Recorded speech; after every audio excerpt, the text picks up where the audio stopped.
இன்னைக்கு நாம இந்த வீடியோல என்ன பார்க்க போறோம்னா 2024 ரிலீஸ் ஆன நிறைய படங்கள் பாத்தீங்கன்னா சரியா போகல. ஒரு சில படங்கள் மட்டுமே தியேட்டர்ல ஹிட் ஆச்சு. அந்த மாதிரி ஹிட்டான படங்களை தான் நாம இந்த வீடியோல பார்க்க போறோம். அதுக்கு முன்னாடி 2024 நீங்க தியேட்டர்ல போய் ஏமாந்த மொக்க படம் எதுன்றத மறக்காம கமெண்ட்ல சொல்லுங்க. நாம ஃபர்ஸ்டா பார்க்க போற படம் எதுன்னு பாத்தீங்கன்னா அசோக் செல்வன் சாந்தனு அவர்களுடைய நடிப்பில் வெளிவந்த ப்ளூ ஸ்டார் படம். இந்த படம் பாத்தீங்கன்னா தியேட்டர்ல நல்லாவே ஓடின ஒரு படம்.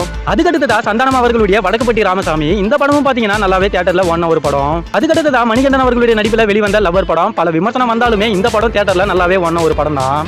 அதுக்கடுத்ததா சுந்தர்சி அவர்களுடைய அரண்மனை போர். இந்த ஒரு படம் பாத்தீங்கன்னா 2024 முதல் 100 கோடி வசூல் ஏற்றின ஒரு படம்னு சொல்றாங்க. ஆனா எந்த அளவுக்கு உண்மை தெரியல. ஆனா தியேட்டர்ல நல்லாவே ஓடின ஒரு படம் தான்.